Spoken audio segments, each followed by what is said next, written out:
Premier ministre préside la réunion du comité de veille économique. Au menu le plan de relance économique.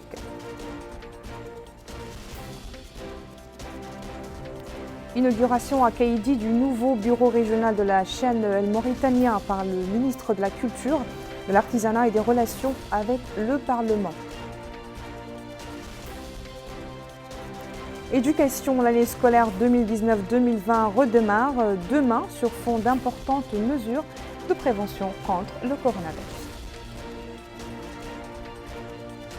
Voilà pour les titres, bonsoir et merci de vous joindre à nous. Le courrier du président de la République avant de passer au développement des titres, Mohamed Ould-Cheikh El-Ghazouani a adressé un message de félicitations à Shavkat Mironomovich Mirziyoyev, président de la République d'Ouzbékistan, à l'occasion de la célébration de la fête nationale de son pays. Mohamed Ould-Cheikh El-Ghazouani a adressé également un message similaire à Zuzana Kaputové, présidente de la République de la Slovaquie, à l'occasion de la célébration de la fête nationale de son pays.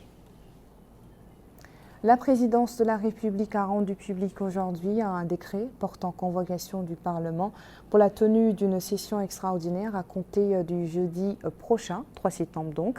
Le décret précise que cette session extraordinaire de l'Assemblée nationale est relative à la présentation de la déclaration de politique générale du gouvernement par le Premier ministre, ainsi qu'à l'examen des 2 projets de loi suivants. Le premier concerne l'autorisation de la ratification de la Convention relative à l'assistance administrative mutuelle en matière fiscale, conformément au protocole d'amendement de la Convention signée le 12 février 2019 à Paris entre le gouvernement mauritanien et l'Organisation de coopération et de développement économique OCDE. Le second porte sur l'autorisation de la Convention régissant le régime fiscal et douanier applicable au projet de construction du pont de Rosso, signé le 18 février 2020 entre le gouvernement mauritanien et le gouvernement sénégalais. Du côté de la primature, et le Premier ministre Mohamed Ould Bilal Messoud a présidé aujourd'hui la réunion du comité ministériel de veille économique. La réunion a discuté des résultats des travaux de la commission technique chargée d'élaborer le plan de relance économique pour faire face aux efforts de la pandémie Covid-19. Et de deux, le bureau régional de la Mauritania dans la capitale du Gorgol a été officiellement inauguré aujourd'hui par le ministre de la Culture, de l'Artisanat et des Relations avec le Parlement, le Mrabetul Benahi. Ce bureau a pour mission de couvrir des événements au niveau du Gorgol, du Brakna et du Trarza. Abdelrahman Hamada nous en dit plus. Après l'ouverture du bureau de Dehoud et dans le cadre de la modernisation de la chaîne de télévision El Mauritania, il a été procédé à Kaïdi à l'inauguration du bureau régional d'El Mauritania devant assurer la couverture médiatique des wilayas du Gorgol, du Brakna et du Trarza. L'inauguration a été supervisée par le ministre de la Culture, de l'Artisanat et des Relations avec le Parlement, le Mrabetul Benahi, qui a, dans un mot pour la circonstance, indiqué que cette inauguration entre dans le cadre du programme du président de la République, M. Mohamed Ould-Cheikh El-Ghazouani, et de ses instructions au gouvernement du Premier ministre, M. Mohamed Ould Bilal, concernant la dynamisation, le développement et la promotion des médias au service du citoyen. Il a ajouté que les bureaux régionaux vont contribuer pour une grande part à la préparation du lancement d'une grille de programmes basée sur une production interne, soulignant que la télévision El Mauritania va connaître dans les prochains jours le lancement d'une diffusion haute définition HD sur la chaîne 1 pour la première fois dans l'histoire de l'audiovisuel du pays, en plus d'une diffusion de ces programmes en FM au niveau de la ville de Nouakchott. De son côté, le directeur général de la télévision El Mauritania, Mohamed Mahmoud El Maali, a affirmé que l'inauguration du bureau régional intervient dans le cadre d'un plan de développement global faisant de la proximité des préoccupations des citoyens ses principaux titres d'information. Il a ajouté que les bureaux disposent d'équipements technologiques modernes de diffusion, de plusieurs studios et d'une équipe complète de journalistes et de techniciens. Le maire de la commune de Kaïdi avait auparavant fait part de sa joie pour l'ouverture de ce bureau à Kaïdi pour la couverture des événements et braquer les projecteurs sur les divers aspects de la vie des habitants de la wilaya. Le ministre de la Culture, de l'Artisanat et des Relations avec le Parlement a dévoilé par la suite la plaque symbolique annonçant l'ouverture du bureau régional d'Ikaïdi avant de se rendre dans les différentes composantes du bâtiment qui comportent un logement équipé pour le personnel, un pavillon technique doté des équipements modernes, une unité d'imagerie externe, un studio conçu conformément aux normes de qualité les plus modernes, un pavillon administratif et une salle de montage. Dans toutes ces étapes, le directeur général de la télévision al-Mauritanie, Mohamed Mahmoud El Belmaali, a présenté des explications détaillées sur les spécificités techniques de ces équipements et leur rôle dans l'accomplissement de la mission de ce bureau, à savoir rapprocher les services du média public du citoyen où qu'il soit. Au cours de son séjour à Kaïdi, le ministre de la Culture, de l'Artisanat et des Relations avec les Parlements a effectué une visite d'information à la station régionale de Radio Mauritanie où il s'est inquiet de son rôle dans la sensibilisation et l'édification des populations du Gorgol et s'est informé également sur les programmes et les équipements dont dispose cette station dont la création remonte à l'année 2010. Par ailleurs, le ministre de la Culture, de l'Artisanat et des Relations avec les Parlements a procédé à l'inauguration d'une bibliothèque dans les locaux de la délégation régionale du ministère de la Culture à Kaïdi. Au niveau du quartier Toldé de la ville, le ministre a visité l'exposition des produits de l'artisanat en écoutant des explications sur la nature des produits exposés et sur leur importance pour le patrimoine national. Ici, à Nouakchott, la ministre des Affaires sociales, de l'enfance et de la famille, Naha Haroun Chersidia, a présidé aujourd'hui le démarrage de sessions spéciales du comité de pilotage de financement de projets pour perfectionner et orienter les mécanismes d'exécution de la deuxième phase d'Awlawiyati. La ministre a affirmé à cette occasion qu'il est grand temps que l'appui parvienne aux femmes rurales et aux personnes en situation d'handicap à l'intérieur du pays. Malika Nekri. Le perfectionnement et l'orientation des mécanismes d'exécution de la deuxième phase du programme Awlawiyati sont l'objet de sessions spéciales du comité de pilotage de financement de projets. À ces travaux ont participé les organisations qui travaillent en collaboration avec ce secteur. À cette occasion, la ministre des Affaires sociales, de l'enfance et de la famille, Mme Naha Haroun Chersidia, a indiqué que le programme du président de la République a représenté un pacte de référence unificateur de nature à conduire à la renaissance de la Mauritanie. Elle a précisé que l'exécution de la première phase de ce programme par son département, même si elle a subi les effets négatifs de la Covid-19, a néanmoins largement touché les wilayas de Nouakchott. Mme Naha Haroun Chersidia a également affirmé qu'il est grand temps que l'appui parvienne aux femmes rurales et aux personnes handicapées de l'intérieur du pays. Elle a affirmé que son département est décidé à exécuter la deuxième phase avec toute la rigueur nécessaire afin que l'aide parvienne aux ayants droit. Le rapprochement des citoyens, l'efficacité et la rentabilité des projets et l'atteinte des personnes ciblées, en l'occurrence les personnes les plus vulnérables, tels sont les principes directeurs de cette session. Le secrétaire général de la Fédération mauritanienne de l'Association nationale des personnes en situation de handicap, M. Mohamed Salim Oulebou, déclare que ces mécanismes qui se moderniseront vont induire une amélioration et impulser une plus grande collaboration et une plus grande efficacité en faveur des personnes en situation de handicap. Nous espérons, dit-il, que cela permettra d'obtenir le succès escompté. Cette deuxième étape du programme cible plus particulièrement les femmes rurales. De ce fait, le ministère des Affaires sociales, de l'enfance et de la famille appelle les coopératives à conjuguer leurs efforts et à unir leurs forces afin d'assurer le succès de ce programme. Voyons à présent la situation épidémiologique durant ces dernières 24 heures, marquée par l'enregistrement de 19 cas de guérison et 26 nouveaux cas de Covid-19, 0 décès. L'année scolaire 2019-2020 reprend ses droits après 6 mois d'interruption.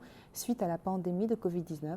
Demain, les élèves et le staff pédagogique reprendront le chemin des écoles, mais moins de 24 heures avant cette reprise, le secrétaire général du ministère de l'Éducation nationale, de la formation et de la réforme, Idoumo Oulabdi ou le Jiyid, a fait le tour de certains établissements au niveau de Tajarzena et d'Elmina dans le but de s'informer de leur état en prévision de la reprise des cours scolaires. Abdullah Damaba. Après plus de 4 mois de fermeture des salles de classe, l'heure est au dernier réglage avant la reprise. Sur place, la propreté des lieux reste une préoccupation afin de permettre aux membres de la famille scolaire d'achever cette année scolaire dans de très bonnes conditions. C'est dans ce cadre que le secrétaire général du ministère de l'Éducation nationale s'est rendu dans certains établissements de la wilaya Nouakchott-Ouest.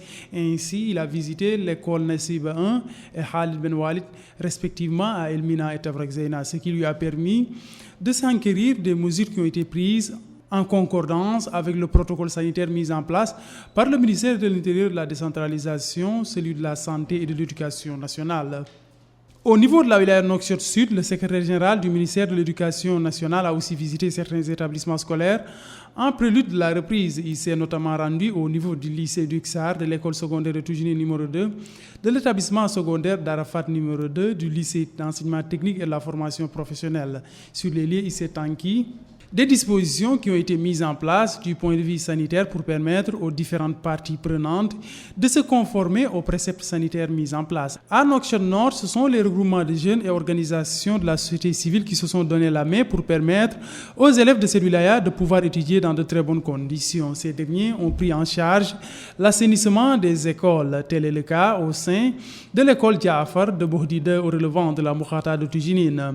Le directeur de cette école affirme qu'ils ont débuté cette opération de propreté qui est mise en œuvre par les associations des parents d'élèves et organisations de la société civile. Ce qui, souligne-t-il, se déroule dans de très bonnes conditions. Ce membre de la société civile a affirmé qu'en leur qualité d'acteur de la société civile, il appuie le ministère de l'Éducation nationale dans le cadre de la propreté des écoles. Ce, dit-il, en perspective de la reprise. À l'école Vadma Zahra de Darnem, tout est fin prêt pour accueillir les apprenants. Tout a été mis en place pour assurer une reprise en respect des préceptes sanitaires qui ont été établis pour lutter contre le coronavirus. Les préparatifs de cette reprise dans de bonnes conditions sanitaires vont bon train. Également à l'intérieur du pays, Abdelrahman Hamadan nous fait le point sur les dispositions prises au niveau de Kifa. Sidi Babi, Tijigja. À la veille de la reprise scolaire, les autorités administratives et éducatives se mobilisent pour mettre les dernières retouches sur les préparatifs de cette rentrée scolaire. Ainsi, le wali de la Saba, Ahmed Mouloud, accompagné du directeur régional de l'enseignement et des autorités administratives et sécuritaires, a visité certaines écoles de la wilaya pour s'assurer du bon déroulement des préparatifs, de l'opérationnalité de ces écoles et des mesures sanitaires prises pour sécuriser les élèves contre la propagation de Covid-19. Le Wali a confirmé dans une déclaration à El Mauritanie l'opérationnalité des établissements scolaires de la wilaya pour accueillir les élèves dans des conditions sécurisées. Au niveau de la wilaya de Guidimara, le Wali s'est acquis au cours d'une tournée dans les établissements scolaires de la wilaya du bon déroulement des préparatifs de la rentrée scolaire. À l'ombre de la pandémie de Covid-19, ces préparatifs ont tenu en compte des mesures sanitaires très strictes. Des campagnes de désinfection et d'assainissement des écoles ont été engagées pour rendre les établissements éducatifs propres et sécurisés avant d'accueillir les élèves. Le Wali Tayyib Mohamed Mahmoud a mis en exergue l'importance du respect des consignes sanitaires, affirmant que les établissements éducatifs de la wilaya sont désormais prêts à accueillir les élèves dans de meilleures conditions. Les représentants de la famille scolaire et ceux des organisations de la société civile ont loué les mesures prises pour garantir une reprise scolaire sécurisée. Au niveau de la wilaya d'Itaga, la direction régionale de l'éducation nationale a organisé, en collaboration avec la commune de Tijigja et les jeunes de Watanouna, une campagne de désinfection et de nettoyage des salles de classe des écoles de Tijigja. L'objectif visé, selon les organisateurs, est de rendre les écoles prêtes à accueillir les élèves dans de meilleures conditions. Et à Nouadhibou, toujours dans le cadre de la reprise des cours, le wali de Dakhlet Nouadhibou, Yahya Cheikh Mohamed Val, a visité aujourd'hui les établissements scolaires. Cette visite l'a conduit dans l'école de Nasreddin II, au collège numéro 2 et au lycée d'excellence pour constater que ces établissements sont prêts pour la reprise en toute sécurité des cours. Le wali a déclaré que les mesures prises après 6 mois d'interruption des cours dues à la pandémie du coronavirus qui a frappé le monde concernaient l'équipement des écoles, leur assainissement et la désinfection des locaux pour une reprise sûre des cours. Le wali a affirmé également que la réussite de ces efforts exige la collaboration de tous les partenaires plutôt.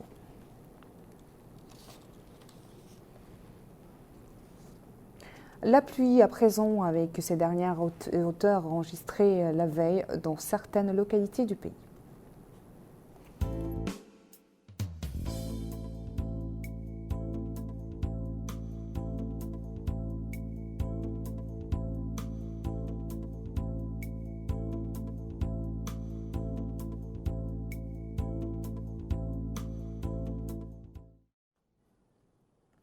Une mission du mécanisme national de prévention de la torture conduite par son président, Mohamed Lemine El Hales, séjourne actuellement dans la wilaya du Hod El Sharqi. Elle a été reçue plutôt par le wali Cheikh Abdullahi Ould El Wah, qui lui a exprimé la volonté des autorités régionales de faciliter sa mission et d'œuvrer à son succès. Abdullah Damaba.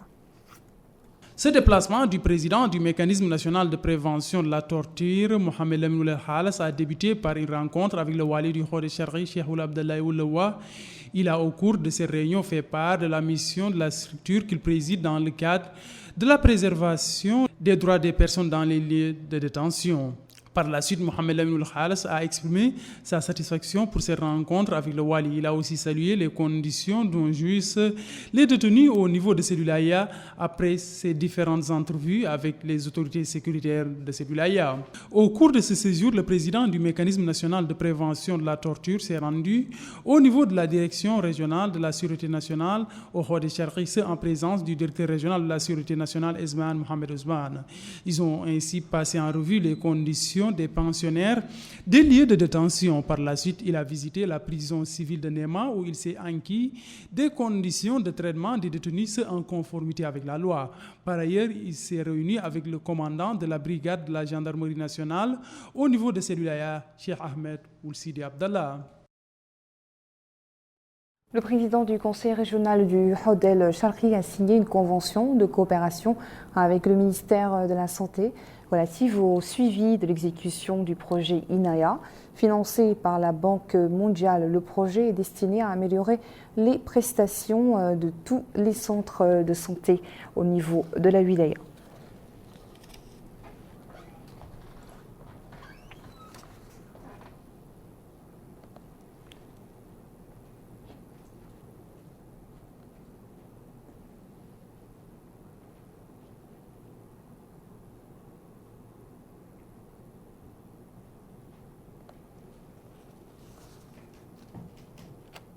Au chapitre des activités de la société civile, l'association El Hayat pour la lutte contre les pandémies a démarré ses activités à Rattar. L'occasion pour sa présidente, Hayat Bour, de présenter son association aux autorités administratives et sécuritaires ainsi qu'aux représentants des associations de jeunes. Elle a affirmé que l'association se fixe comme objectif la lutte contre les pandémies et les maladies contagieuses. Elle a affirmé également que des activités de sensibilisation seront menées dans les écoles à l'occasion de la reprise de l'année scolaire. Enfin, pour refermer ce journal, le Comité national de la jeunesse de l'UPR a organisé hier soir à Nouakchott une rencontre de réflexion sous le thème « Le rôle de la jeunesse dans l'ancrage de la bonne gouvernance ». Le colloque a été marqué par la présentation d'exposés portant sur le rôle de la jeunesse dans l'enracinement des règles de bonne gouvernance. Voilà, merci de nous avoir suivis. Le rappel des titres avant de clore. Le Premier ministre préside la réunion du comité de veille économique. Au menu, le plan de relance économique.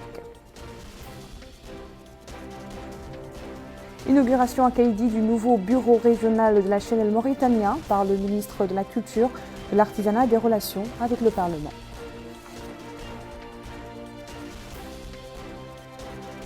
L'année scolaire 2019-2020 redémarre demain sur fond d'importantes mesures de prévention contre le coronavirus. Voilà, je vous retrouve dans quelques minutes pour votre émission Zoom sur. En attendant, retrouvez tous nos programmes sur notre site web, El Mouri TVM, et également sur nos pages sur les réseaux sociaux. Bonsoir.